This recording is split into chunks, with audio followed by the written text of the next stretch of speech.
and warm welcome to the second set of distinguished lectures by two very eminent speakers as part of the Goa Maritime Dialogues.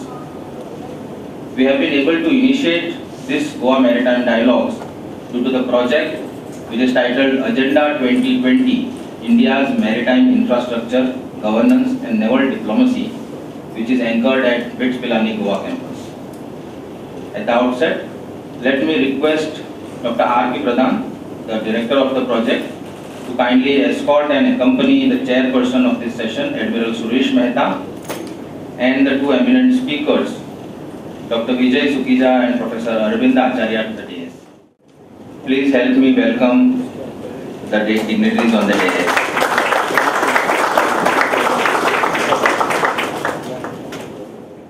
Admiral Suresh Mehta, as you all know, is the former Chief of Naval Staff. He is also Chairman of the National Maritime Foundation and High Commissioner of India for New Zealand. Admiral Mehta is also a life member of ICG.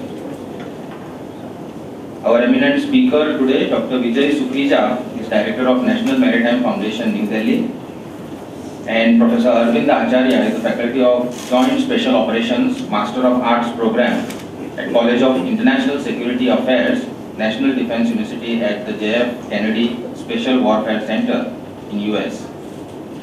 To begin with, I would like to request the General Manager of ICG, Khwaja Ayub Sikriya, to kindly welcome our distinguished dignitaries on the dais and participants.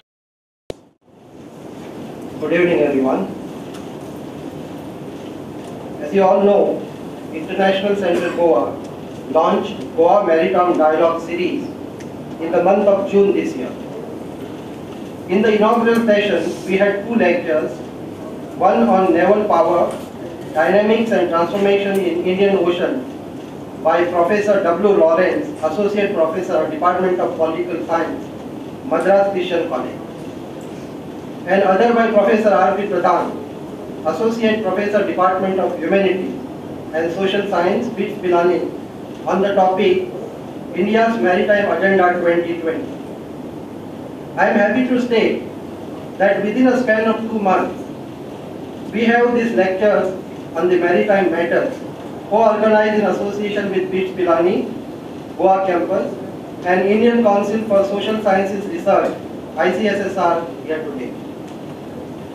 The topic, Maritime Vision and Blue Economy, is an important topic from the viewpoint that India's strategic vision about oceanic center security is regrettably somewhat limited, sympathetic, and even weak when it comes to any area beyond its shores. With the major global powers already having a naval presence in the Indian Ocean and our historic enemies increasing their footprint, India cannot afford to remain mere eyewitness, as its dominance in Indian Ocean is gradually and secretly being challenged. To tell us more about these maritime matters, a perspective on maritime vision and blue economy, we have with us Dr. Vijay Sakhuja, Director, National Maritime Foundation, New Delhi, and it is my privilege to welcome Dr. Sakhuja to ICG and this lecture series. Secondly, with all the countries focusing more on the sea and adopting maritime-oriented geostrategies, it becomes evident that sea would continue to remain a vital part of well-being and national economic, commerce and security. As such, to elaborate more on the topic balancing challenges and cater to sea lanes and communication, we have with us Professor Arabinda Acharya, faculty at National Defense University, North Carolina, USA.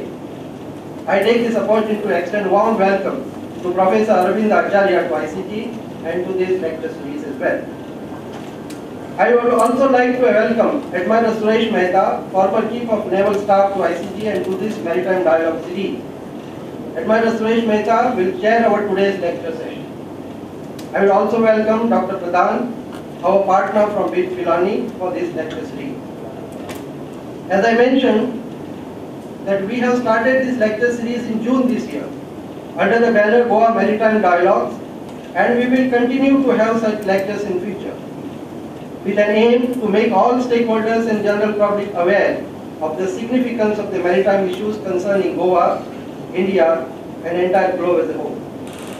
I welcome each one of you present over here today to this lecture series and wish that you will enrich your knowledge about maritime affairs across the globe from this lecture.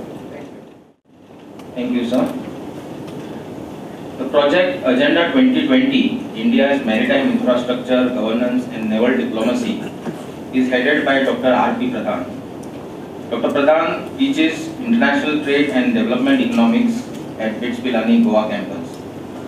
I now would like to invite Dr. Pradhan to give the perspective of the project as well as initiating this series of lectures for public. Good evening, everybody. Honorable Admiral Suresh Mehta, Honorable Admiral Arun Prakash. I am indeed very happy today to be back with the double force. The first Goa Maritime Dialogue we launched, and we had Admiral Arun Prakash joined us in sharing the session. Today we have the double advantage that we have two distinguished maritime practitioners of India, leaders of India, two admirals in this hall. I am indeed extraordinarily happy to have this privilege and honor. In addition to this, International Center has been, to me, has been an intellectual partner because, again, I was one of the person who was involved in the development of the whole process of the International Center.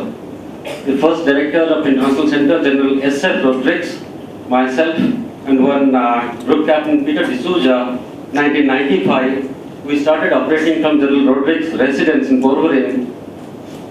Till that time, Nadabra Break had moved to this center. So starting from the day one, I have been part of this. I was here for 10 years, developed the programs. Also, I was here as a trustee for 4 years. And after that, I had moved to active teaching and trying to understand, trying to make sense of academics. My looking at the maritime scenario is largely to create or see that or towards the perspective of perspective or possibility of hosting or creating opportunity for hosting efficient maritime economic ability or capacity building, employment, and so many opportunities. When we wrote the project, we wrote Agenda 2020. The title of the project is Agenda 2020, India's Maritime Infrastructure, Governance and Naval Diplomacy. Agenda 2020 was largely that India has adopted 2010 to 2020 as India's maritime decade. It is in that context, it is Agenda 2020. But the sector is extraordinarily dynamic, and come the new government, they have moved away from Agenda 2020, which is in any case not anywhere near to be accomplished by 2020. And they have moved to Sagarmala Project 2, and it was very impressive to listen to the concerned minister, Honorable Nitin Gadkari, the numbers he churns out, the vision he talks about. I also feel myself impressed with the ideas and the themes or the hope one can build. But I would still continue to believe that these are still in the drawing board stage. First step, strong step, creative step has been initiated. Next 10 years, if the vision continues with a continuation of the governance, possibly we will have a very emerging, vibrant maritime sector that will be efficient to create multiple jobs, that will create the prosperity, transportation of India to different markets of the world, and so on. It is in that context we moved back after the first dialogue, and we also pondered about, in my idea, I have Professor Prabhakar Lawrence. He teaches, he's basically naval security expert, extensively written on naval security and diplomacy. He also joins with me, and project is only, we got the money 3 months ago, so it is a very, very young project, and we have a timeline. We have a young girl researcher here joined yesterday only, Salu Rungala from Gujarat. So we're trying to make sense of. In the process, what has happened is that I've been extremely lucky that we have got Professor Arabinda Acharya, happens to be a family friend, my eldest brother's batchmate, and also a security expert. If you anybody Google Arabinda Acharya, I think you will get plenty of references of him. He has been for the 15-16 years. He was part of NTU Nanyang Technical University in Singapore, and currently he teaches in John F. Kennedy Special Warfare Center and School at Fort Bragg, North Carolina, USA. He is part of the US security establishment, and the special distinction he has is that he teaches the security practitioners of the military officials and all that. He also joined out of little bit of interaction. He also joined to this process. We felt more strengthened. And in between, Dr. Vijay Sakhuja, dear friend, we met a month ago. We know him as he is a man of what we call it as maritime matters. He believes in it, passionately feels that it is maritime matters. He is the director of National Maritime Foundation. Apart from his official positioning of the institution, strongly he believes in that. All of us, we have joined together, and with this small little group, I should feel that we have been gradually, intellectually, rather expanding, and a lot of opportunities, a lot of contacts, and all of that is appearing to be visible to us. And that is where, if I can slightly, take the privilege, maybe the next round of Goa Maritime Dialogue, the third round, we possibly can have both the distinguished former chiefs of Navy, both of them are present here. Maybe, if at all, I will, rather request if we can have your involvement and talking about it. Then I think the whole idea could be a little more prospering. I do not want to get into the details of the speakers. They'll speak extensively. Dr. Vijay Sakhuja is Matters Maritime. Last time when we talked about, and he wanted the security. A lot of people are talking about what's new, what more can you do? That's where we thought of creating what we call a digital atlas on this sector in the initial stage. And I think a lot of technology involvement is also there. We're trying to create that. In addition to that, he talked about very creative ideas he talked about. I have taken note of that, sir. And he talked about blue economy. Not greatly talked about, and he will expand the idea further. Professor Arabinda Acharya is talking about balancing challenges and threats in the sea lanes of communications, and since he is part of the US security system, we will not be able to record his lecture officially because it involves certain amount of. However, Dr. Vijay Sakhuja's lecture will be available in the YouTube. The previous sector's lecture is also available in the YouTube itself.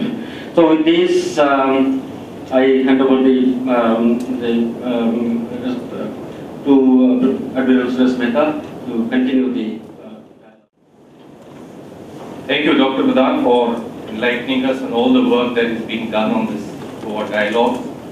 Indeed, it's a very noble thought, and I'm glad that you are taking it forward. I'm sure we will be, in whatever manner we can contribute, we'll be quite happy to be part of the system. To that extent, my compliments to your organization, Pilani, Dr. Madan, the ICT Goa, ICSSR. Any representation from there here? No. But anyway, I believe all three of you have. the funding agency. Okay, they are the funding agency. That's the most important part of it. Good.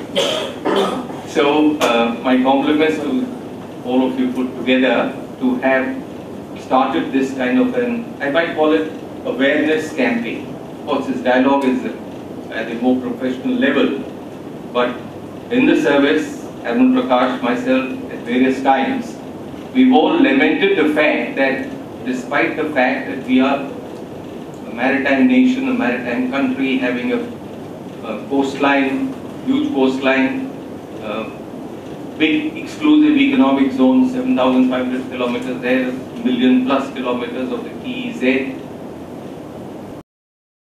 But there is very little awareness. We have continued to be what sometimes derogatory term, land lovers, or as we say, suffering from sea blindness.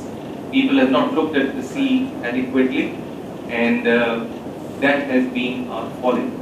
Because if you look back into history, if many invasions happened in India, and most of them, they integrated with the society, and it wasn't such a bad situation. But it is, those are all land invasions over land. But when we had invasions over the sea, they are the came and ruled us, the British, the Portuguese, the French, and I dare say that, of course, maybe some good work was done, but a lot was lost in those 300 years when technology and everything went past us. I mean, when Europe went through the Industrial Revolution, but it completely bypassed us. I think it is time that we educate the public in general also with some bigger forum in which more people can be invited and they can take on or at least understand the importance of these things. But nonetheless, we need to move on with the two speakers today. We have two very interesting topics that are being covered. Dr. Pradhan mentioned the blue economy and the sea lanes of communication. But blue economy is, I think, something, it's a new concept, somewhat nebulous. I was myself trying to, well, I've heard Dr. Vijay Sakhuja earlier on this subject on more than one occasion, and still trying to figure out as to what exactly are we trying to say over there. But if you, to put it very succinctly, I think we can say that basically implies the sort of exploitation of the sea resources of the ocean without, or I mean not over exploitation. The sustainability aspect has to be kept in mind always. And that is what will bring prosperity to the nations that are able to harness this particular aspect. It will require a lot of technology. It requires a large number of things, not just that you go out into the ocean and still trying to figure out as to what exactly are we trying to say over there. But if you, to put it very succinctly, I think we can say that basically implies the sort of exploitation of the sea resources of the ocean without, or I mean not over exploitation. The sustainability aspect has to be kept in mind always. And that is what will bring prosperity to the nations that are able to harness this particular aspect. It will require a lot of technology. It requires a large number of things, not just that you go out into the ocean and start doing whatever you want to do. So there have to be laws, there has to be technology in these issues. Dr. Vijay Sakhuja will dilate on this. He is an expert on this particular. This is a subject very close to his heart. He's written many an article on this. He's spoken at various fora. He has, of course, as just mentioned by Dr. Pradhan, represents a large number of think tanks in his very, I wouldn't say a very long career, but not too long in association from the time that he left the Navy. He has been with a number of think tanks, and finally we brought him into the National Maritime Foundation as a director, which is the post that he holds now. Over to you, Vijay. Thank you, Mr. Chairman, for the very kind introduction. It's both an honor and a privilege for me to be here in Goa and participate in the Goa Maritime Dialogue. And as has been abbreviated, GMD, and I think that becomes a kind of a signature of sorts. I'm also privileged that today I am going to speak to a very interesting audience, and amongst these I would like to acknowledge Admiral Arun and Suresh Mehta, both have been the chairman of the National Maritime Foundation, where I'm the director. So for me it is a kind of a double event as such. So I'm going to share some of my thoughts on for blue economy. But before I make my remarks, I feel that the kind of work that we do at the National Maritime Foundation, for us, research is actually the core issue that we work on. And we produce a large number of academic works during the course of the year. Of course, we engage in conferences, roundtable conferences, a whole lot of interactions. But in terms of academic discourse, we do a lot of writing. And I have great pleasure in presenting two of the books which have just recently come out to Admiral Arun Prakash, to Admiral Suresh Mehta, and also to Professor Pradhan.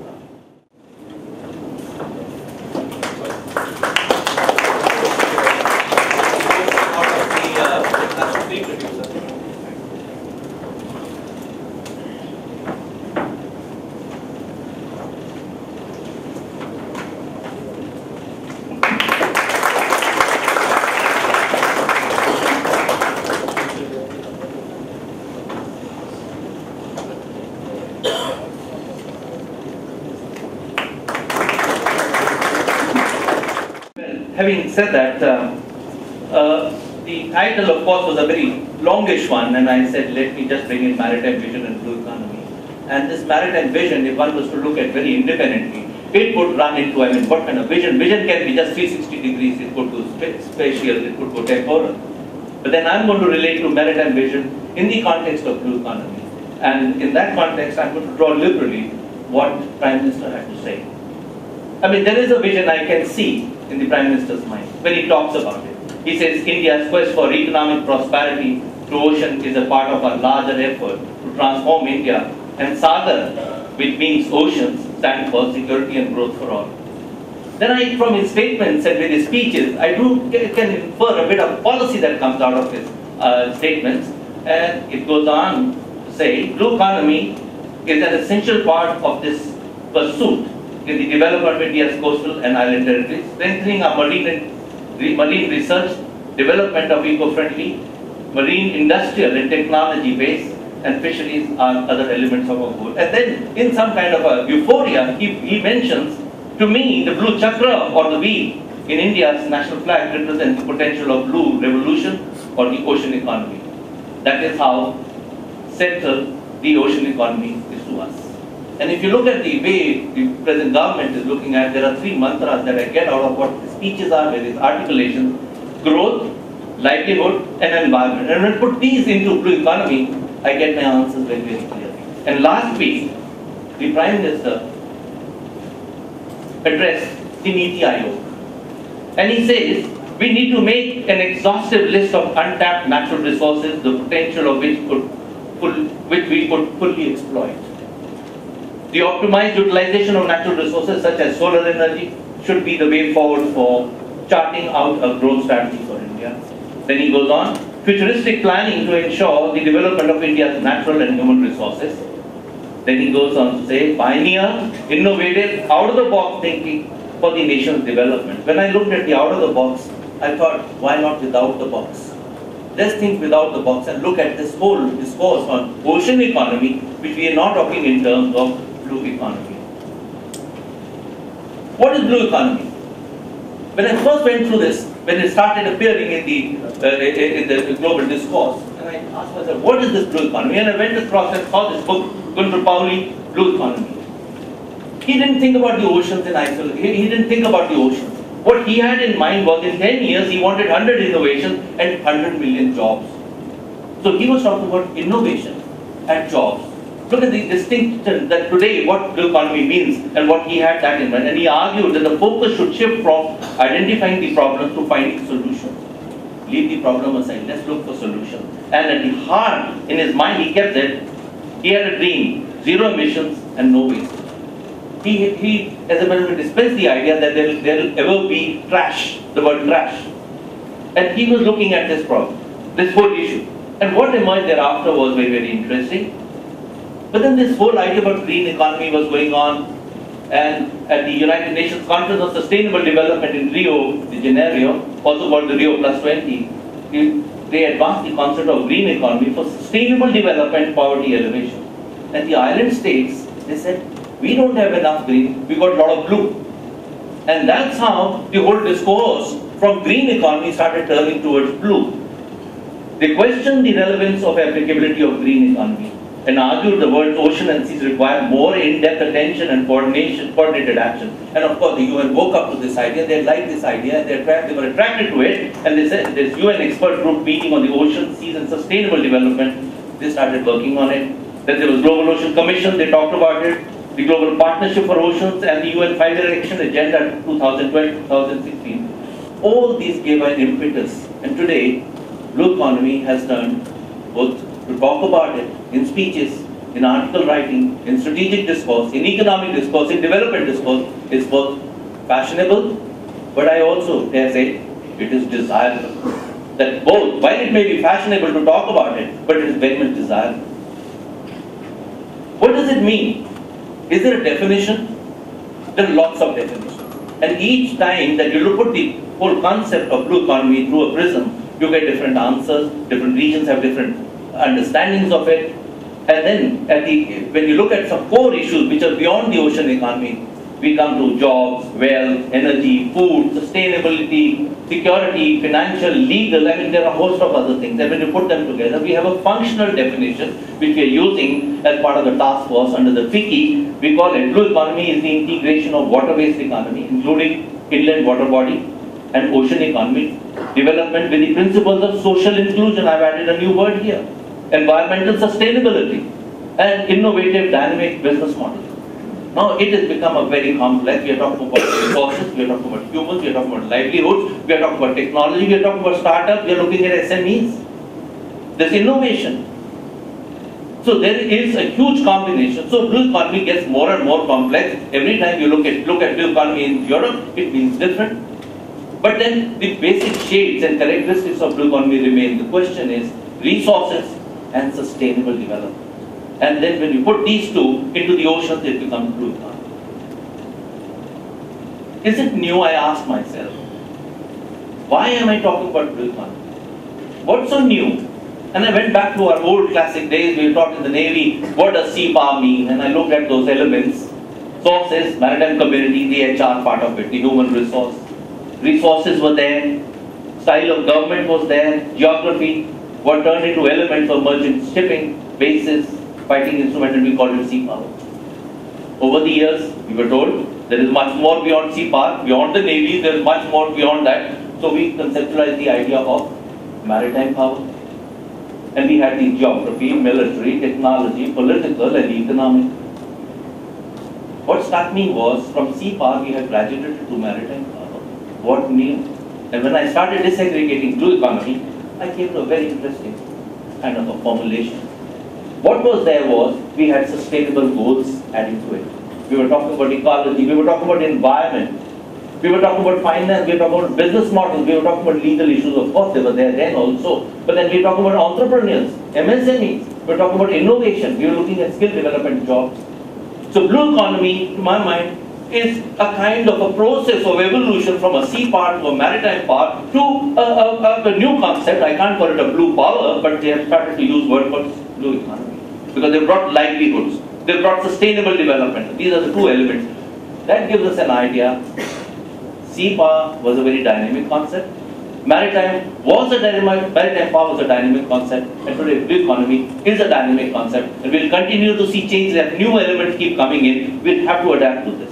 So today it will be fair amongst the community to say, yes, we have graduated from sea power to maritime power. Today we are talking about blue economy. Well, having said that, I try to put this into a kind of a matrix and say living resources, non-living resources, commerce and trade, and ocean health. And those little blocks in the black, I said they've been there with us for a long time. We've debated, discussed, formulated, carried out our calculations based on these were classic things: shipping, port, tourism, shipbuilding, ship recycling. We talked about tourism, we talked about offshore oil, gas, we talked about fisheries and aquaculture. What is new? And that's where it came about. We are talking about sustainable fisheries. We are now talking about using the seas for pharmaceuticals. We are talking about blue biotech. I'll talk about it a little later. Deep seabed mining, of course, this has been there with us for a while. But now we are talking about seabed mining in a sustainable manner in areas beyond national jurisdiction, ABNJs. Nobody is going to be looking at what's going on over there. So these are new challenges coming in terms of ecology, environment, and the use of the seabed as such. Then we're talking about blue technology, R&D, blue carbon sequestration. This is a new idea which is coming in. And mind you, all these issues appear as part of the charter, as part of the act of the Indian Coast Guard. It is there embedded into it. So we are looking at these things which are now, we are confronting these as to how do we go about doing this. The more columns I keep adding, I find new and new issues, challenges keep coming to us. We have renewable energy. We are talking about desalination. We have very good examples in the island territories. 2005 onwards, fresh water in Laccadives and Minicoy is being produced by desalination plant. Success story. So we are going to use the sea in newer, innovative ways. When I use the word innovative, we are talking about innovation. We are talking about new skills. We are talking about how to go about beyond the box thinking, how we can harness that technology, that startup, that MSME who can support the growth of the economy. What does it lead us to? Food security. We're talking about R&D in healthcare, we're talking about industry, we're talking about alternate energy, fresh water, green shipping, ecotourism. So new kind of industries are going to come about, which will require new skill sets.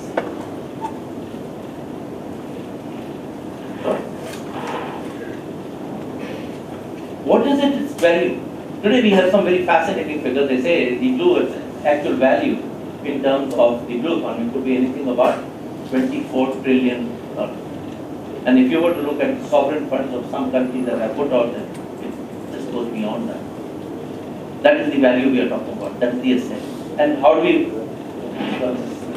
here? The activities are generating anything about $6 trillion of activity. Look at the wealth that is existing in the seas. But then we have to be conscious of the fact that what we are going to exploit this $24 trillion worth of assets, but that has to be done in a sustainable manner, that you just go into the sea, don't pick up the fish and come back and say, okay, I've got the fish, this is part of the $24 trillion, but in a sustainable manner, so that it goes on, there's a livelihood, there is a process in which you have to sustain for the next generation, the next to next generation.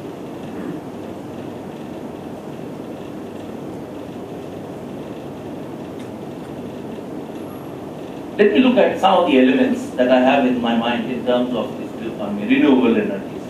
What you see is those small little lily pads. Now these pads, one would think if I was to put an H on this, they will become for helicopter landing. But today these have at least solar plants, not on land but at sea. You have another interesting case which is in Japan, that the whole farm has been created, which is floating at sea. And they're generating solar power, which is now being talked about, and several times it has been argued, and of course when I mentioned Niti Ayog's statement, when Prime Minister mentioned about it, he's talking about the renewable energy. Renewable energy or solar technology is setting out to the sea. That's where it is going. Let's look at this offshore wind market. 5.5 gigawatts in 2012 to touch 51.2 gigawatts in 2020. And UK, of course, leading the whole pack in this kind of installation, and that is where technology is embedded. That's where the investments are going in. This is for the future.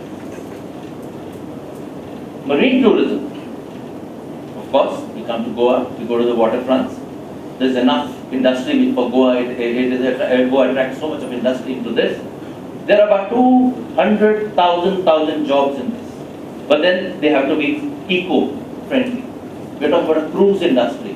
Somehow, the cruise industry somehow bypasses our ports. Very few turn to our ports here. For several reasons, I'm not going to discuss those. But that is where the opportunity is. As a matter of fact, ecotourism is going to be about 94% as we move into this sustainable development, both in terms of blue economy. That's where the first area will be.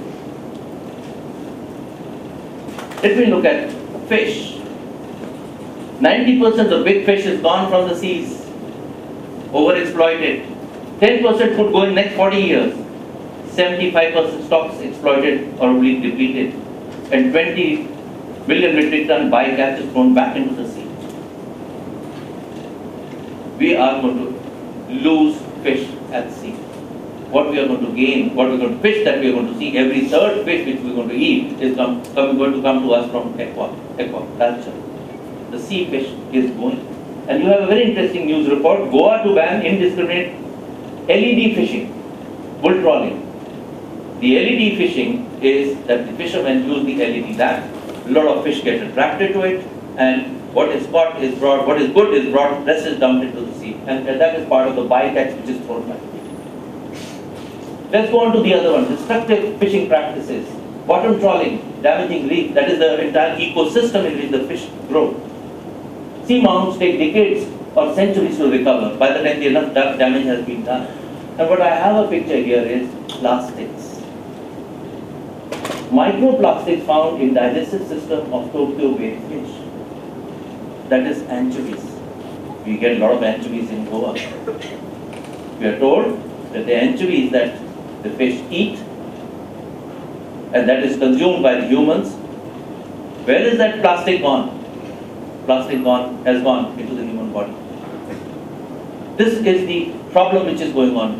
We are also told that after every third fish on the high seas or on the seas, the fourth that you pick will be a plastic bottle. That is the volume of plastic that is going into the sea, of which we have really no idea about how much of plastic that is going in as part of the waste into the sea. These are the challenges which are going on. That's why we are talking about sustainable use of fisheries, clean use of fisheries, eco-friendly fisheries. But in 2009, 45, we got this very interesting figure, how it is going to change the aquaculture. The sea fish is going to vanish. And Bangladesh today is the leader in the pack, 158 million tons. Fourth largest fish producer, India somewhere there. This is the time, this is the way the sea is going to get depleted of fish. We are going to move towards aquaculture. But aquaculture, is it going to be eco-friendly?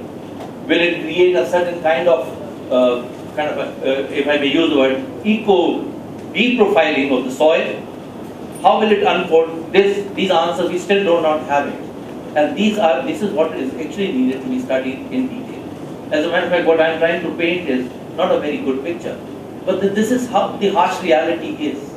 That the fish we are going to eat is going to get more and more difficult to catch. Of course, there is no fish left in the sea. We are going to get plastic bottles out of them. And aquaculture will be not the answer. After all, this is going to be the major source of protein for humans in the years to come. Let me come to this very fascinating thing. And if you see in the bar graph, that is very, very particularly, I want to put it over there. That is called the carbon sink. Unless we maintain our coastal zones, unless we create these marine protected areas in terms of marshes, etc., that's where the carbon dioxide is sinking. And if we do not do that and maintain those, I think we're going to go for another major episode. Some people call it carbon dioxide explosion on the earth. These are the challenges. We have some very interesting figures. 1 acre of seagrass absorbs 3350 kilograms of carbon per year, mitigates carbon dioxide from a car traversing about so many kilometers, ecosystem services for so and so. Seagrass is going to be very, very critical. And we are going to preserve it. How do we preserve it? Unless we bring about major changes in what we dump at sea, how we use the seas. So seagrass is going to be a major, major issue. And if you look at kind of seagrass patterns, some maps are available to us, and you look at, in our case, the seagrass is depleting. In the case of Indian coastal areas, it's depleting. As a matter of fact, some countries like Indonesia have taken proactive measures, and for them the growth pattern is much, much better. Let me come to another facet of blue economy. It is going to give a spin-off to a number of industries. Manufacturing of sensors, instruments, after all, we're going to monitor this. So there is a spin-off which is available, and we're talking about marine robotics, we're talking about environmental safety and compliance technology. So there is another industry which is going to come up. And this will have to come from not major industries. This is what is going to come from the MSMEs, the SMEs, the incubation centers, in terms of technology parks. Whole lot of these are going to produce. But all this would require certain understanding of this. Today, a bigger challenge in India is lack of awareness of the sea. There's lack of education about the sea. We are not sure what kind of finances would be required. Where do we get those finances to produce all this kind of awareness? Blue technology, blue biotechnology. Field is yet ill-defined and poorly regulated. Risk of unintended extraction of marine species associated with the biotechnologies. I mean, this is a thrust area we are talking about, but there are challenges. Can we get into it? Are we going to create a kind of predation of certain species by the humans, or bringing in new species which is going to disrupt the entire ecosystem or the fisheries ecosystem? We are talking about a new industry which is going to come up, which is called the remediation and the restoration. Some businesses make money from ecosystem services. Some make money from restoring the eco services, which is remediation, design, construction, operation and monitoring large-scale coastal and marine restoration. And this is where the new jobs will be. That we want to, if we have to preserve the marine ecosystem, this is where the new jobs will come. So what you see is, there's a caution in terms of exploitation of resources. We're talking about sustainable use of resources. While we do that, we also have opportunities which come in the form of jobs. And go back to Dr. Pauli when he says we are talking about innovation, we are talking about new ways of looking at things. We are talking about no trash. If you link up the two, that is the challenge which is going to be. Blue economy, it sounds good, but it is going to be a big, big challenge for the whole globe. But then it is resonating across the globe, sustainable developments are being talked about, goals are being talked about, there are action plans. And several countries have announced national initiatives and action plans to promote blue economy. I'll share with you how we've gone about doing it in India. We have a very fascinating and attractive story coming from European Union. They've titled it as Blue Growth Strategy for Sustainable Development, and they're talking about jobs, innovation. We have very, very stringent environment laws in the European Union. Ships transiting through those waters are got to be at a certain grade level. As a matter of fact, last week 2 Indian ships have been detained because they have not passed certain environmental musters. They're stuck in UP. So we have to be conscious of the fact what kind of shipping is going to go across this European Union. There are also, of course, things like multilateral approaches. This is being talked about in the APEC. They're talking about in the East Asia Summit. SARC, as a matter of fact, the SARC Summit in Kathmandu did mention about blue economy. The IORA, the Indian Ocean Rim Association, is talking about blue economy. 2013, blue economy was number 13 in the communique, and by 2014, the communique had brought the whole notion about blue economy to level 4. That means the agenda, if the agenda has woken up, the IOR countries realize there is a potential for use of blue economy, and they understand the necessity for blue economy. That's why it has been brought up. They are all looking to identify and develop cooperative strategies and action plans and move towards sustainable development of marine resources. Ladies and gentlemen, the buzzword is sustainable development, sustainable exploitation, sustainable harnessing of ocean-based resources. The word is sustainable. This is a very interesting one.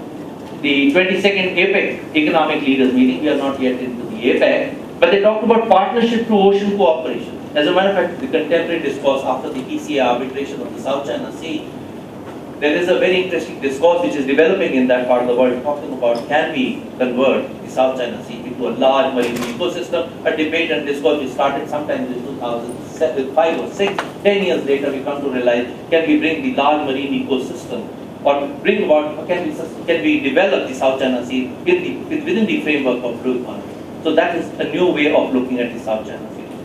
In our own waters, Bay of Bengal as a successful story of large marine ecosystem, and the UNEP has invested a large amount of money into this. And Bay of Bengal offers us a good model. As a matter of fact, Bay of Bengal offers us 2 good models in terms of partnership, settling our disputes, boundary disputes with Bangladesh and Myanmar. And here is a large marine ecosystem, which is another great story. And Bangladesh is the one which is proposing or promoting the idea of Bay of Bengal partnership for blue economy. So it is a good model available to us in our own neighborhood. Can we borrow this model and literally sell it in other parts of the world, or borrow this model and put it into the Arabian Sea, is something that we must work on. Everybody is talking about blue economy. Australia, they talk about 100 billion per annum. They've listed out what are the challenges, they talk about 10-year step plans, what we are working towards. So everyone has developed a certain sophisticated strategy, what they're going to do by 2030, how they're going to harness the seas for development of resources, but in a sustainable manner. China offers us a very good example. China is not a newcomer into the whole concept of blue economy, although it refers to as ocean economy. Nearly 40% of the Chinese population, 50% of the cities, 70% of the GDP and 84% of the FDI and export products are generated within about 200 kilometers of the coast. State Oceanic Administration, they said 2011-2015, China's ocean economy experienced an average growth rate of 8.1%, which was as good as their GDP growth rate. 2015, China's marine economy was pegged at something like around $989.3 billion. Corresponds to about 9.6% of the national GDP. Marine industry employs as many as 35.9 million people. Now they've been using this, as a matter of fact, from them we borrow liberally. They have a 5-year plan for ocean economy. It's been there for several decades. But somehow this has not percolated. We have not been able to borrow that kind of an idea from them. It is still, in our context in India, it's still in its infancy. The leadership has a vision, as I said, Prime Minister Modi has a vision. Xi Jinping also has a vision. A developed marine economy is an important part of building maritime power. You recall, going back to my slide, we have graduated beyond maritime power. Can we dismiss the word maritime power or this coinage or understanding of maritime power? Should we talk about blue economy? I leave that as a question to be debated and discussed. And we theorize to see, can we talk about this new concept, though in its infancy, but does it encompass sea power, maritime power, and of course the sustainable development, livelihoods, jobs. Power is supposed to generate certain livelihoods, growth, economic prosperity. Can we redefine the whole concept of maritime power? March 2016, 13 5-year plan, which goes up to 2020, achieved nearly 100 targets. They set out targets in the next 5 years. These are the 100 targets that we're going to have, and this is to be achieved. As a matter of sustainable development goal, Ocean Agenda 14 has got certain targets laid out, but then how India is going to look at those targets, whether we'll be able to achieve or not, who's going to monitor, who's going to get the whole narrative out, that is something we still don't know about it. How many agencies are involved? We still lack that data. Maritime infrastructure, they're talking about develop smart ports, construct more ice-breaking vessels, transform the ship equipment industry and engage in deep sea activities. As a matter of fact, yesterday the Chinese have announced that they're going to build by 2018 a nuclear-powered polar research vessel which will be for the ice-breaking purposes. They talk about blue economy. Although the discourse in India about the Chinese one road, one belt has been purely from a strategic and a security perspective, they are talking about blue economy and build the 21st century maritime Silk Road jointly with various states. I think that is where the China will be able to offer, we often refer to as Chinese charm offensive, but then will be what I could coin as Chinese blue economy offensive. They're going to offer such soft to eastern littorals of Africa. They're going to talk about island states. This is where they bring in a certain brand equity with them, and the Chinese have done a great job in terms of marine development of marine resources. So this is one big challenge which is going to, which India may encounter, where you have a different model of kind of development capacity and capacity building, but this will be the Chinese way of doing capacity building. What about us? I tried to put some data, and in 3 various segments as such. All that I could gather. There's more data that has been used. And this is, as a matter of fact, I'll put this data as a work in progress because you have to gather more and more data about us. What is it that we are doing about it? We have some very interesting geographical conditions and rather natural conditions. This is about tidal range along the coast of India. Some research has been done. This is, as a matter of fact, when we draw tidal energy, it is free, no carbon dioxide, constant supply, plant life can be about 75 to 1,000. This is when I said energy is going out into the sea. This is what it will be like. Marshalling the oceans, harnessing the oceans for energy development. Similarly, we have in the form of wave energy. These researches have been done, this data is available to us. But then have we gone beyond just data collection or data monitoring? Have we put that into commercial use? And this is not just the industry has to do. This is the job, to my mind, would be of these SMEs, MSMEs, skill developers, entrepreneurs, all these IITs, the ITIs, they are the ones who are going to come out with newer ideas. But then they will be short of these ideas. They will not be able to put their mind because they don't know what the sea is all about. There's lack of awareness about the sea. We talked about the National Waterways Act, which has come about. 111 waterways notified as national waterways, 20,000 kilometers. We talk about Varanasi to Kolkata as a kind of a model project in which the containers are going to move up the river and down the river. We are starting now. Not that there is no intention, there is something. If these are data to go by, right says it is nearly 60% cheaper than road and nearly 25% cheaper than rail. So there is an opportunity. Tourism. We are in a touristy state. Tourism is a great source of revenue. But how much of this revenue contributes to the state's GDP? We have no idea. How much does the 104 kilometers long coastline of Goa contribute to the state's GDP? How much does the 7,500 kilometers coastline of India contribute to the national GDP? We have not thought in those many terms. We have just been state-centric. This is the agro-based economy, which is naturally the case in our case. But we have never looked at the sea. What is it contributing to the state or the national economy? Unlike the Chinese, we could borrow, in this case, the Chinese model. We come to Goa, and I was looking for this data, and I said, Goa blue economy. First thing was, go Goa, touristy. Yes. Then I looked at another Goa, there was this fish. Then I realized there's another one, the conference which happened last year. Was that conference meant for Goa, or was this a signature event because Goa is a coastal state? Did it bring about a certain awareness within the Goa constituency as such, Goa state as such, that there is something called blue economy? I'm afraid no. The event happened, and of course the report was filed, and we have a very good report. But it doesn't talk about Goa, it talks about a whole lot of things. So what do we do? I looked at Goa's data. I could capture some data. But what struck me most was 104 kilometers of coastline. How far the state has used it beyond just fisheries or tourism? Because there's huge potential out at sea. Has the state been creative, innovative enough to see what we can harness from the sea? That probably is absent. That is the absence which I noticed in all the 9 coastal states, and which include 2 union territories. It is just not there. Matters maritime, okay.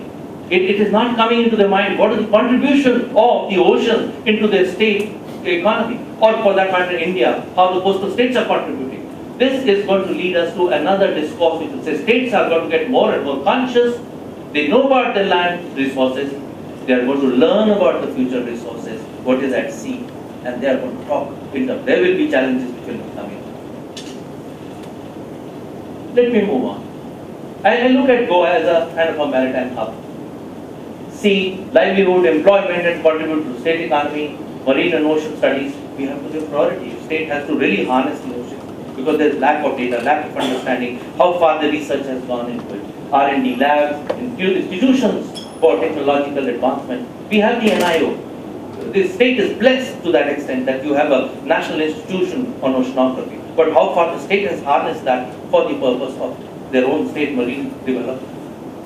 We talk about MSME, startups, incubation centers, these small little things, they are the ones who are going to. But this will all depend on this, I call it a DEMEN, marine spatial planning. We don't know what is at sea. We have not done the research in terms of what is down below. We don't know about the seagrass, but even if we know about the seagrass, how much is there? Where is the data? It is disaggregated, lying all over. The state will have to harness, bring in all this data to say, yes, we got certain data, now we go about, these are thrust areas, these are the areas that we go to invest in. I come to the last part of my presentation, and there's no disputing the fact that the maritime sector plays an important role in the economic development, but we have now new set of indicators for that, and new domains and disciplines that are available and can be harnessed, but in a sustainable manner. We have to have a better understanding what blue economy is all about. We need a strategy to exploit this marine resources. Do we have a national policy? Is it clear? Has Niti Aayog internalized the whole concept of blue economy? I'm afraid not yet. Accounting of blue economy is very, very critical. That is where the strength lies. And of course, marine spatial planning, repeating it. But ladies and gentlemen, let me bring this last part, new era of territorial waters.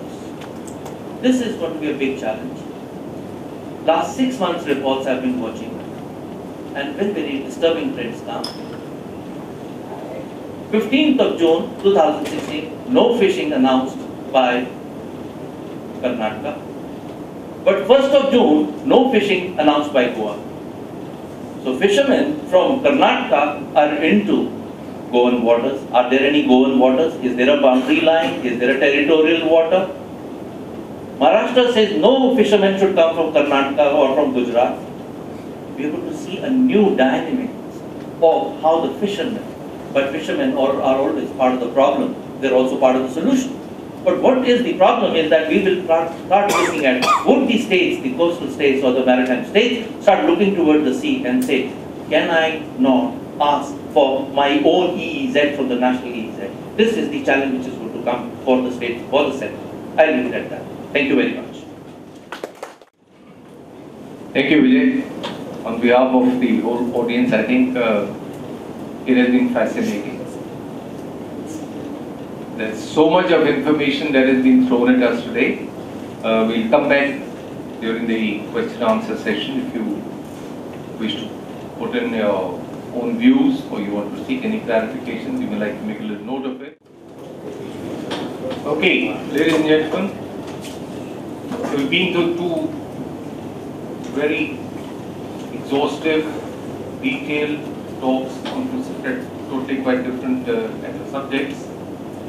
We've been thrown this new concept of the blue economy has been explained very clearly by Dr. Vijay Sakhuja, and he has highlighted the fact that, of course, I mentioned in the beginning also that sustainability of resources exploitation has to be somewhat limited, and we need to have all kinds of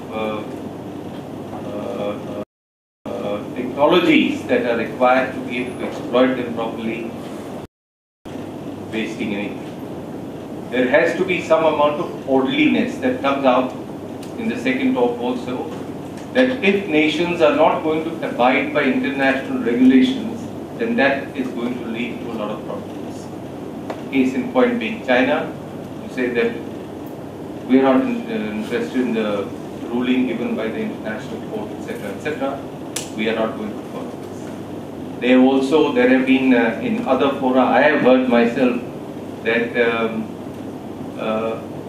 they just rely upon history. Historically, it has been ours. We all know it is ours. This is all UNCLOS and all that you have brought in now. But for 2000 years, they were here, etc. Those kind of arguments. So if the orderliness breaks down, then we are going to be in some amount of difficulty.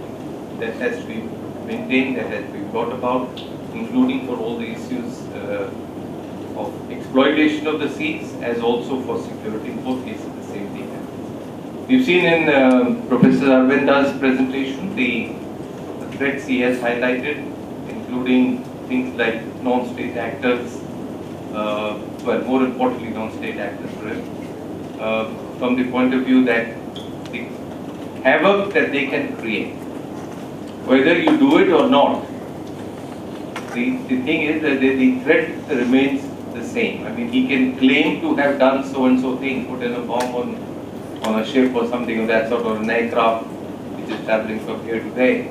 Well, it creates the same ruckus as you would have put it on. So you go through the whole security apparatus, etc. So these are difficult things. These are challenges that lie before us. Of course, I mean, every navy, every nation has its own plans on how to check these, and we have our own things. Its great importance is given to slot protection, should the need arise, whenever the need arises, and all that.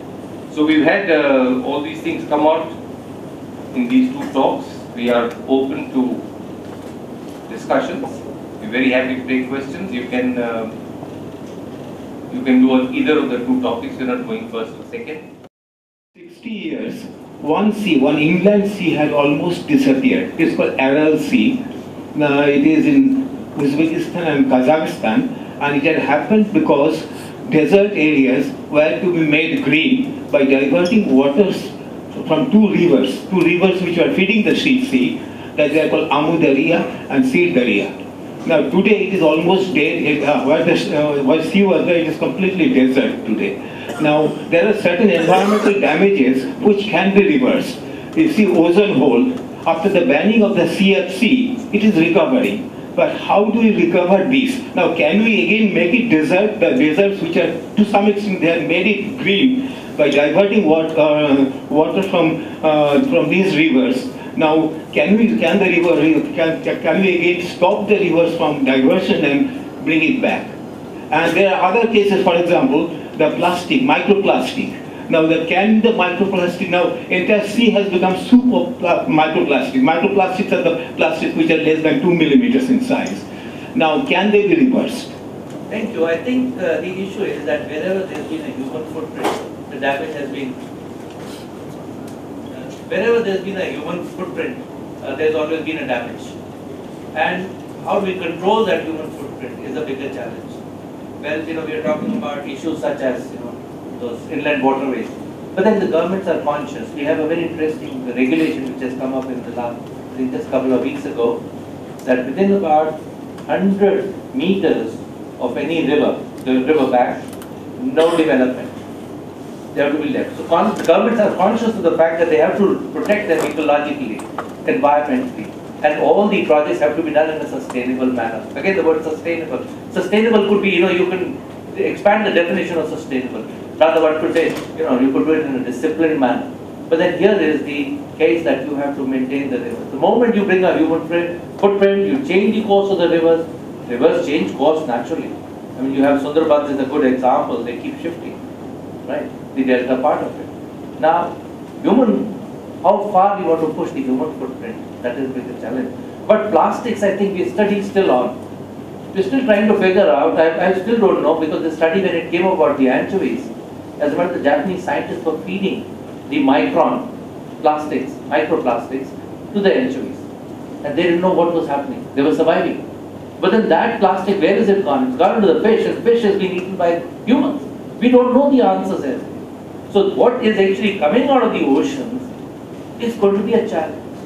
There's a huge amount of research which is coming out on these plastics itself. But we have to now start working towards that. Can we control the plastics? Or can we just salvage it? Do we need special vessels? Who are going to just pick up all the plastics? These are the things which come up. I still remember this very interesting incident of MH370. Now while the research was on, and they complained about the amount of plastic in the southern seas. So it has gone all over. What kind of remedies? I think it's the humans who have to decide this. But then today we have success stories. I was reading some very interesting figures about plastic which is now being used for the purpose of bricks. Somebody is making fabric out of plastics.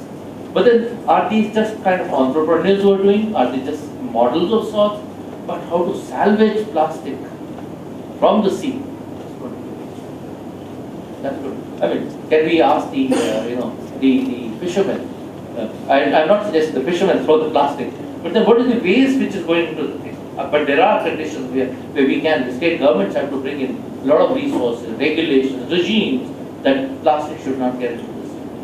So it's a subject which is going to be an ongoing process. I really cannot suggest anything than what is on. Perhaps if I may just add one line that not just the laws, but this has to come from within.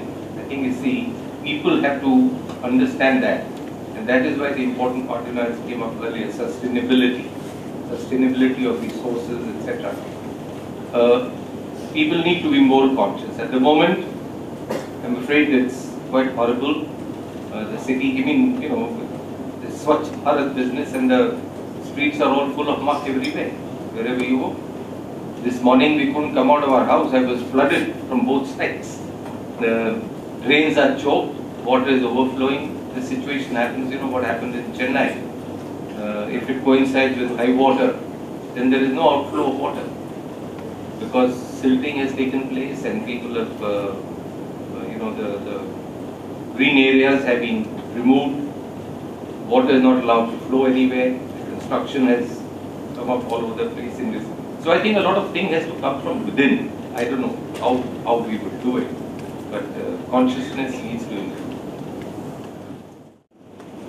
Sir, I'd first like to compliment Dr. Sakhuja for a wonderful insight into the blue resources. Sir, I've got a small question for you, sir. Sir, we've spoken about sustainability, sir. Whatever you told us about is exploiting the blue economy, sir. And we are at a stage wherein we are hearing that every 100 years, the seawater temperature is going up by almost a degree. The water levels are going up. We may lose Maldives after some time. So, though it sounds very good that yes, there is $24 trillion over there. So, don't you think it may sound very utopian, but we need a worldwide watchdog which actually has to very carefully be looking at this very slow disaster that we are heading towards. And in case you are aware of any such initiatives, because we've heard, and being from the Navy, we've heard so much about our pioneer investor rights, about the seabed mining, but it has certain very major ramifications in case it is not conducted properly. And similarly, there are so many ecological side effects which are connected with each and every investment which actually will be undertaken in the deep seas. If you could just comment on this. Thank you. I think first step is that we have to remove this word called exploitation from our vocabulary. And probably replace it with another little more sensitive word. We have to coin a new word. And I mentioned about, human footprint. So something what Admiral Mehta said, it has to come from within ourselves, humans. But then how many humans are at sea? Very few. But we have now a large number of regulations and regimes which have come from the IMO. They talk about the last quarter, they talk about underwater pain, whole lot of, there are processes which are on, and if you're going to be internationally compliant, and I mentioned 2 of our ships stuck in the UK, we have to change. We have no choice but to change. But then how do you change? Somebody has to build this technology. So it's a kind of a circle of sorts. Let the technology come, let's see the results of it, and it takes long time gestation periods in terms of getting a corrective. But at the same time, we'll probably have to remove this word exploit. We can't even use the word harness, which I use very often. But then, can we now work out a word which says sustainable? If I take 2 kilos of fish from the sea, can I leave it for 4 days and wait for another 2 days? Or 3 days or 4 days, and then say I'm going to go for another 2 kilos. But then my challenge comes in, what about food security? Where is the human protein going to come from? So it's a vicious circle. But only thing, states are conscious of the fact that they will have to look at the seas a little more sympathetically. Then humans will have to look at sympathetically. That don't dump, don't extract, don't exploit. You mentioned about the seabed, the zone that we've got over there. As of now, technology is still under development. But then, we've really not got into the act of finding out if we're going to extract what will be the disasters which will be happening to the ecology over there. South China Sea, the entire reclamation which has gone about, it has changed the entire marine ecology.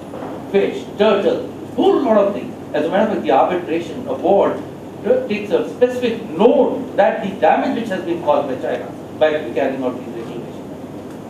And how do you assess this damage? Underwater domains, people are so sensitive about it. If MH370, somebody wants to search into Bay of Bengal into RE, that we are so careful to allow him or not. There are sensitivities about it. Well, that was for humanitarian purposes, but yet there are sensitivities. And when it comes to exploitation of seabed resources or sea resources, we are so conscious. Fishermen, we have our own example, Karnataka fishermen to Goa. I mean, we have something new happening over there.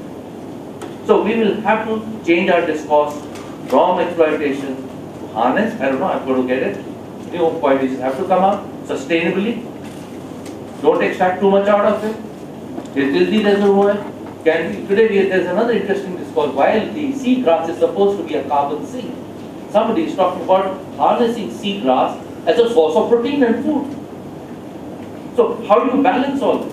It will be responsibility of the states. That's why I'm saying the states, our own maritime states, the coastal states will have to take a lot of care, a lot of understanding, a lot of remedial measures, the remediation itself, which is going to be an industry. Remediation is going to be industry. So we have to create that gene pool of people who understand the problem which is there. That's why it's spatial planning. We don't know anything about the sea. Only thing we know is over the surface. We don't know what is down below as yet. It is still a huge point for Captain Sakhuja. Speaking of remediation, I think you need to remind the audience that the United States Supreme Court had passed an order that the US Navy is not to transmit on medium frequency sonars so that no harm is caused to dolphins and whales. So that's the kind of remediation or active measures that need to be taken. I also have a question to you.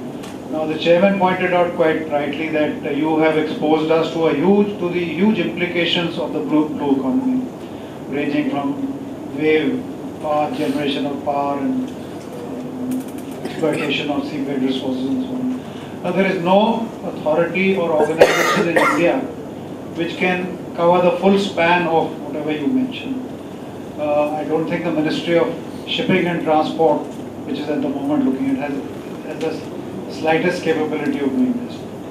At the same time, I was surprised to find that both Bangladesh and Sri Lanka have ministries of maritime resources, of ministries of maritime affairs.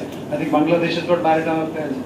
We have not even thought of it. So I would recommend to you that as a leading exponent of blue economy, you should put this item number 1 on your agenda. Otherwise, we'll never get anywhere with the blue economy. I agree with you, sir. As a matter of fact, the whole debate on blue economy, we started at TNMF at a very grassroots and a rudimentary level. Today, we graduated to a level to a better understanding. But I certainly agree with you that where do we position blue economy into the vocabulary, in which ministry? We actually have no idea. Each one is working in their own domain. I think the challenge can be addressed by the states themselves. Instead of asking the federal government to place the responsibility on them, let the states themselves be understanding what their own zones are. I mean, they have to employ, they have to bring the data out. Most maritime states don't even have a maritime board. What doesn't have a maritime board? So, but then the state itself, at the central level, which is my understanding is that it is still, first the very fact that we're looking at, and you yourself have argued several times, there are far too many stakeholders, 17 or 18 ministries.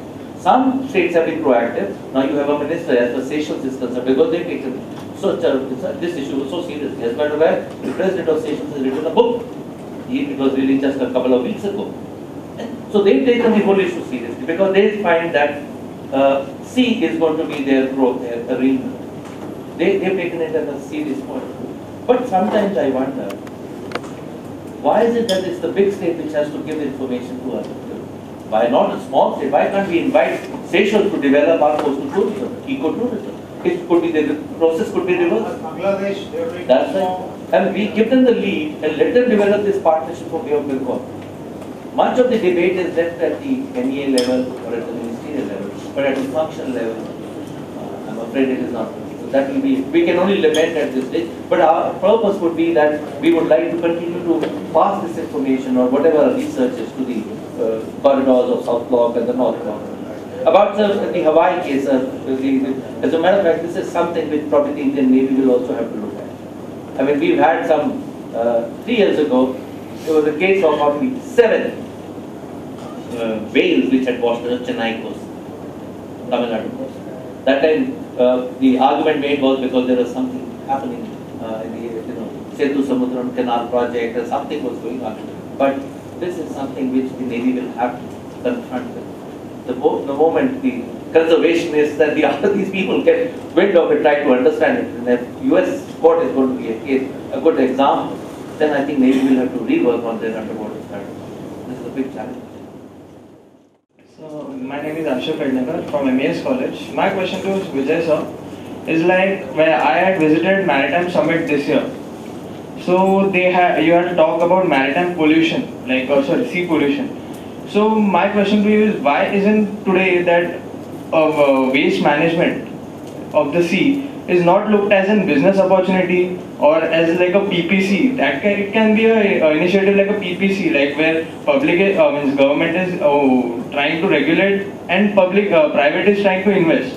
Because in Maritime Summit, I had a talk with some Korean entrepreneurs.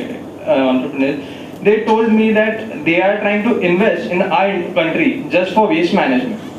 And many of the people, Indian people, they were trying to do partnership with them. So why isn't that there is no impetus given on waste management? Because it can be looked as a business opportunity as well. Because we know, like solar energy, like wind energy, waste is also like a renewable resource only. If for a waste management plant, it is like a resource. So why isn't it looked as a resource rather than a waste? Good evening, sir. I'm Commander Mani Marcos from the Naval War College. My question is for Captain Vijay Sakhuja. Sir, you were talking about the blue economy and the concept of generating power through tides and waves. Now, sir, these are all big ticket investments requiring a considerable amount of money. Since we were talking about the SMEs and the smaller companies, where do you think that a person with, say, about 5 crore to 1 crore, if you want to get the large part of investment, as in to make it a mass movement, to look into the sea, you need to get these people also interested into this. So where do you think of what are the ideas that you can pitch that can be sold to the guy, say, probably who's got 1 to 5 crores, an SME or an MSME, rather than the large ticket investments? Any particular sectors you've got for that? Okay, Professor Lawrence, I think you asked me a question in which you yourself is an expert, and you know the answers for that. But I will actually reply from a threat and response perspective. The type of materials being transported and with the type of security and escort, which non-state actor has the capability to carry out attacks. It can only be done by states. It can only be done by state. And what the non-state actors are going to do with that, and where they are going to go with all these things. So I'm sure the hijacking or whaling of these materials being transported is an extremely unlikely possibility. Nuclear free zone. For me, I personally believe it's a utopian concept. It's not going to happen. You can have a lot of big ideas and others. Implementation or practicality of all these things depends on a number of issues. Is China going to stop if they have their nuclear submarines and nuclear powered aircraft carriers? Are they going to hear about nuclear free zones? So I'm not sure exactly how nuclear free will be the zones. Maybe some of the countries now have started talking about having those Southeast Asian countries particularly, having their own nuclear power plants now. And is it part of nuclear free concept? Is it going to be new? How will make it nuclear free? And now the new discourse that is coming out of the United States, they are going to encourage, if Donald Trump comes to power, he is going to say, Japan, you will use nuclear capabilities. South Korea, you do it, we are not going to protect you with that. So where is nuclear free zone is going to go? I will leave it to that. The Chinese icebreaker, nuclear icebreaker.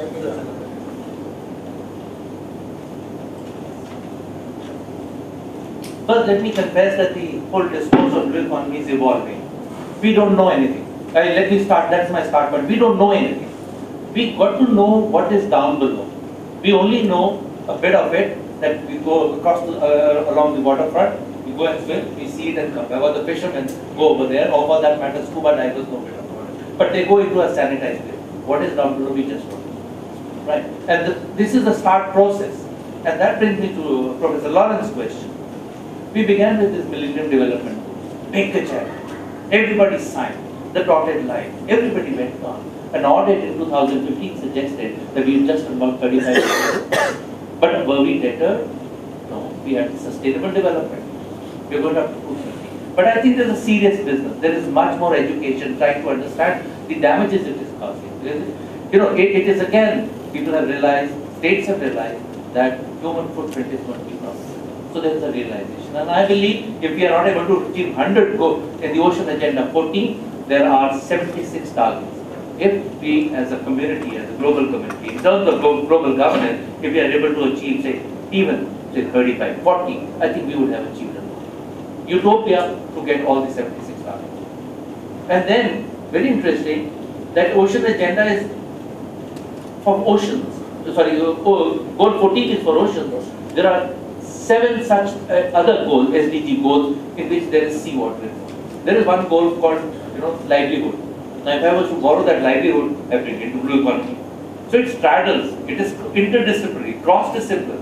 And then blue economy, oceans, we have those boundaries, but then we look at Bay of Bengal, everybody is talking about it. Bangladesh wants to take it. As a matter of fact, I venture to suggest, and I've written about it, let us not look at, we've done this exercise, and I'm sure the Admiral will agree with this, we've done this exercise called those with Sri Lanka, Maldives, and India. Can we expand that to include Mauritius, Seychelles, which we've done as observers? Can we remove this discourse of security and bring it to SDGs and say, can there be 5 people, this 5 part of it, to look at the blue economy and instead of, and replace India and make it less cheap and mini-coin? Because this is an island, so-called marine ecosystem. The islanders would understand their own problems. So let's leave mainland India out of it, let the islands do part of it, and islands become landscape and mini-coil, Maldives, Sri Lanka, Seychelles, Mauritius, you've got a great ecosystem. I think you have to come with newer ideas to do that. Waste, it's an opportunity. Let me share with you, when you go back, just Google on the net, this is just about 6 days old, a Danish scientist, 2 of them, what they've done is they've created a 7 feet tall tower. It is being installed in China. They're going to capture all the smog, and they are suggesting when that smog is captured, the carbon, they're going to get diamonds out of that. I mean, he's trying to produce that. That is where the skill sets of these out of the box or without the box thinking will happen. People are using good, people don't know in India about what is down below. We don't know what to do about it. What is there, what we can harness. So we have to be creative. About where does this funding come from? Well, just about 2 weeks ago, the government has announced Atal Bihari Vajpayee Yojana for startups, entrepreneurs, but it has got a 60-page documentation, which is going to be more bureaucratic than to get anything. But let me share with you something very interesting, and this is Professor's Institute. One of the students I got talking to, and I said, where will you get it? He said, funding is not an issue. I said, but where will you get it? Will the university give you? He said, no. Sir, I just go for crowdsourcing. Venture capital. People are there. There are something called as angels who are all the time around to say they are industry captains who retired and they want to see their own money invested, philanthropy or otherwise. There is no problem of generating funds to carry out innovative research. The startups, the SMEs, they don't need to come to the government. There are ways. If they come to the government, they'll get into bureaucratic. They will be creative. They got the money. People are there to support it. And big industry houses, they look at big ticket items. They don't look at this. And these small items have to come from incubation centers, schools, colleges, IITs, ITIs. That's where they'll come. And the solution lies there. That's why I'm stressing, invest in knowledge, expertise, and finances into these incubation centers or SMEs, startups, whole lot of things. Because they don't know anything. Tell them about it, and they'll come out with brilliant ideas.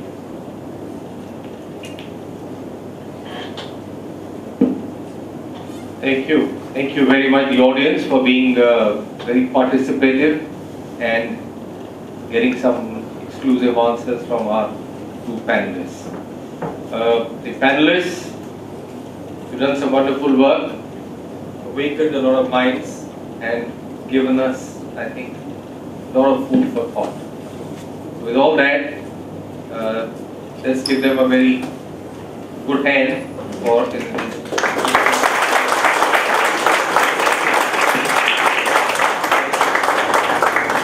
Let me take this opportunity on behalf of ICG, Pilani Goa campus and ICSSR to thank our panelists, chairperson and audience. Blue Revolution is the first word that was coined here at International Center by Commodore C. Uday Bhaskar about 2 years ago in a session on India's maritime security, which was chaired by Admiral Mehta. And that's when International Center started to think about getting this whole concept and discourse on maritime issue percolated down to the grassroots. With this initiative, with the guidance of Admiral Arun Prakash, we had an exercise with the state government. Unfortunately, it didn't materialize in a timely fashion.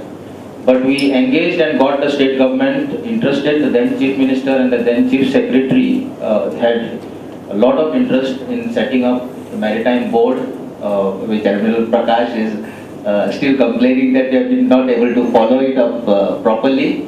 But I'm sure in the days to come, we'll do that and show the results of the exercises that happens at a level where grassroots thinking is not involved. Thank you very much for making this session very interactive. Special thanks to Naval War College for participating in such a large number. Thank you very much.